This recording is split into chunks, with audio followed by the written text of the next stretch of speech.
Indian team Ireland টিমের সামনে হেরে গেল নিজের সেকেন্ড টি20 ম্যাচটা খুবই লজ্জাজনকভাবে। তো পুরো ব্যাপারটাকে জানার জন্য ভিডিওটাকে লাস্ট অবধি দেখবে। গতকাল ইন্ডিয়া ভার্সেস আয়ারল্যান্ডের সেকেন্ড টি20 ম্যাচ ছিল, সেই ম্যাচটাও ইন্ডিয়ান টিম আয়ারল্যান্ড টিমের সামনে 1 রানের জন্য হেরে গেল। এর সাথে সাথে ইন্ডিয়ান টিম আয়ারল্যান্ড টিমের সামনে টি20 সিরিজটা পুরোপুরিভাবে হেরে গেল। দুটো টি20 ম্যাচ ছিল, দুটোই ম্যাচ হেরে গেল। তার সাথে সাথে হোয়াইট ওয়াশ হয়ে গেল ইন্ডিয়ান টিম। তো শ্রেয়াস আয়ারের ক্যাপ্টেন্সিতে ইন্ডিয়ান টিমের এটা ফার্স্ট টি20 সিরিজ ছিল আয়ারল্যান্ডের সামনে। সেই সিরিজটা ইন্ডিয়ান টিম খুবই লজ্জাজনকভাবে হেরে গেল।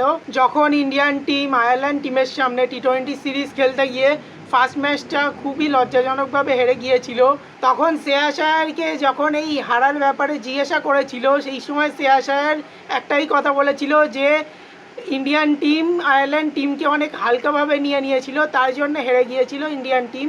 এখন যখন ইন্ডিয়ান টিম সেকেন্ড টি20 ম্যাচটাও হেরে গেল 1 রানের জন্য, তা এবারে শ্রেয়াস আয়ার কী এক্সকিউজ দেবে? এবারে এক্সকিউজ দেওয়ার আর কিছুই নেই। এর থেকে বোঝা যাচ্ছে কি শ্রেয়াস আয়ারের ক্যাপ্টেন্সি আর ব্যাটিং দুটোই ফ্লপ খেয়ে গেছে। এখনো পর্যন্ত ভাবা যায় যেখানে Surya Kumar Yadav as a captain হিসাবে এই টিম নিয়ে 3 মাস আগে টি20 ওয়ার্ল্ড কাপ জিতে আসলো, সেখানে শ্রেয়াস আয়ার এই টিম নিয়ে আয়ারল্যান্ড টিমের সামনে সিরিজ হেরে গেল।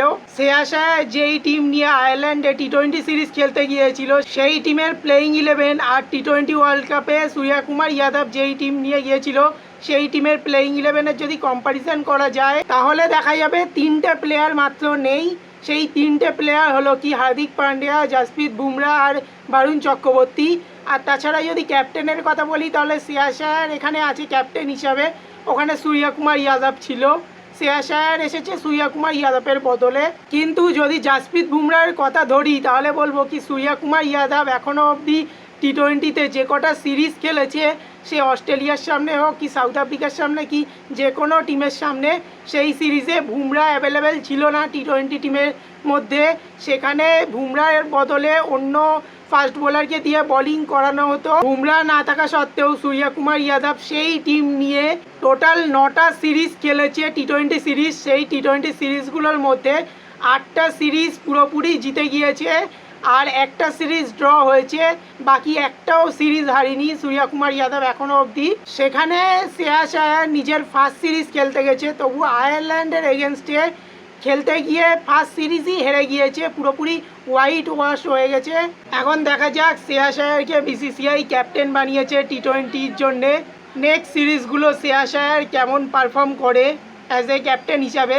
আর এটা বলে দেই কি ইন্ডিয়ার নেক্সট টি20 সিরিজ শুরু হচ্ছে ইংল্যান্ডের সাথে জুলাই মাসের 1 তারিখ থেকে। তবু ইংল্যান্ডের মাঠে গিয়ে এরকমই ধরনের ভিডিও আপডেট পাওয়ার জন্য আমাদের পেজ ক্রিয়েটার অয়নকে ফলো করুন। আর আমাদের ভিডিওটা ভালো লাগলে ভিডিওটাকে লাইক করুন আর কমেন্ট করে আপনাদের মতামত জানান।